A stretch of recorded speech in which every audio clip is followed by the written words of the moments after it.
Love classic games? Love gaming on the go? Well, it's time to open up your heart and let 3DS Virtual Console into your life.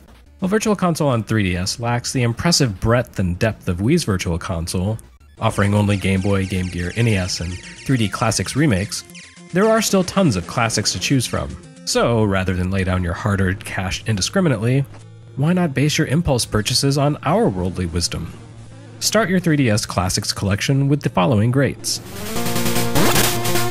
Well, no surprise that this one made the cut. As one of our top picks for our recent Game Boy retrospective, BIONIC Commando couldn't not have shown up here. But really, it's a great game. A fantastic conversion of an NES classic featuring platform gaming's definitive grappling mechanic. We've been told Nintendo will never let the NES BIONIC Commando show up on Virtual Console, so this will have to do. The original Kid Icarus is kind of a hot mess, and in all honesty, this remake is far from perfect too, but it makes just enough tweaks to the original game to work, improving Pit's jumping skills in a way that greatly reduces the frustration of this platformer. It's still tough, and more than a little oblique, but it provides a great example of how subtle changes can drastically improve a flawed game. One of the high watermarks for the NES, Kirby's Adventure would be worth picking up even if the Virtual Console release were a straight NES port.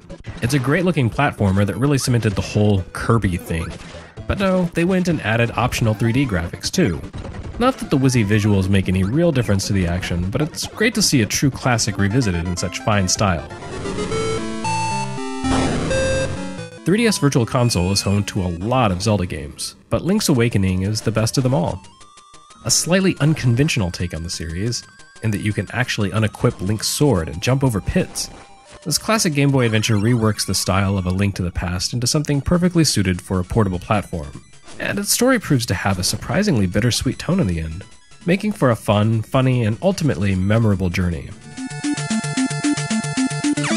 While not technically a sequel to Gradius, the NES version of arcade shooter LIFEFORCE added a ton of Gradius elements to a rather more limited arcade game. A visual tour de force on this system, LIFEFORCE switches the action from side-scrolling to top-down in alternating stages, while enabling simultaneous two-player action. It's an excellent shooter that remains every bit as fun today as it was 25 years ago. Everyone always argues about which NES Mega Man game was better, Mega Man 2 or Mega Man 3. I'm gonna settle it for you guys. It was Mega Man 2. A spot-on combination of jumping, shooting, player choice, and strategic challenge, Mega Man 2 is the reason people still love the series today. But do yourself a favor, once you beat this game, be sure to download Mega Man 3 too.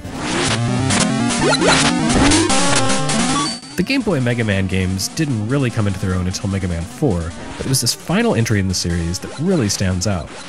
Consisting of entirely original stages and bosses, unlike the other 4 Game Boy Mega Mans, which recycled NES material, Mega Man 5 is an odd but excellent little blip in the franchise.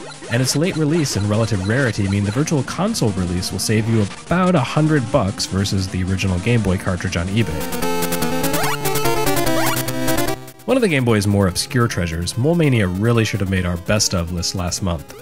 Sorry about that. This often overlooked puzzle action game was designed by none other than Mario creator Shigeru Miyamoto in one of his rare portable outings. Simple but surprisingly challenging, MANIA holds up quite nicely even so many years later. The second Ninja Gaiden game for NES added lots of great new elements to the mix over the original, not least of which was the ability to team up with a pair of ninja clones who copied your every move and tripled your attack power. It also greatly smoothed out the steep difficulty level that made the original Ninja Gaiden so frustrating. With great action, great graphics, and the actual possibility that you might in fact see the game's ending, this is the one to get. This innovative little brawler mixed punching and role-playing, a pleasure that remains far too rare even in these enlightened times. While its lack of explanation for certain features can be frustrating, like what on earth is an acro circus and why does it cost $26.95? The game's unprecedented combination of beat-em-up design and free-roaming urban exploration make for a classic worth returning to all these years later. The Shinobi games may have started out as a ninja-flavored rip-off of Namco's Rolling Thunder, but with this 16-bit adventure, the student became the master. Gorgeous graphics and pitch-perfect gameplay make for a hell of a game. And the extraordinary level of care invested into this remake by developer M2 means that, without question, the 3DS conversion of Shinobi 3 is the optimal way to experience the game without traveling back in time and playing it when you were 8 years old. The Game Boy's swan song, this excellent adventure pushed the limits of 8-bit platformer design to the ragged edge. Though not quite perfect, some of the enemies take for freaking ever to defeat, and the cramped screen dimensions can make for uncomfortable blind jumps. SHANTAE is still worth playing just because of the way it represents the possible potential of 8-bit gaming had better hardware not come along to replace it. We waited for ages for Nintendo to finally get around to releasing Super Mario Bros. 3 on 3DS Virtual Console, but of course, in the end, it was worth the wait. If you were to make the claim that this is what gaming was leading up to throughout the 80s, I doubt too many people would actually take issue with your statement, as a matter of fact. A huge, challenging adventure boasting no end of clever ideas and surprising twists, Super Mario Bros. 3 belongs on every 3DS and Wii U, and if you can figure out a way to get it onto your Xbox and PS4, it belongs on those systems too.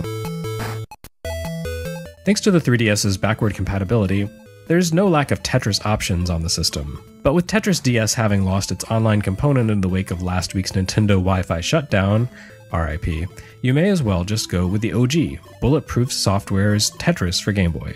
Sure, it's simple, monochromatic, and only features 2 modes, but it's super fun, and it's cheap.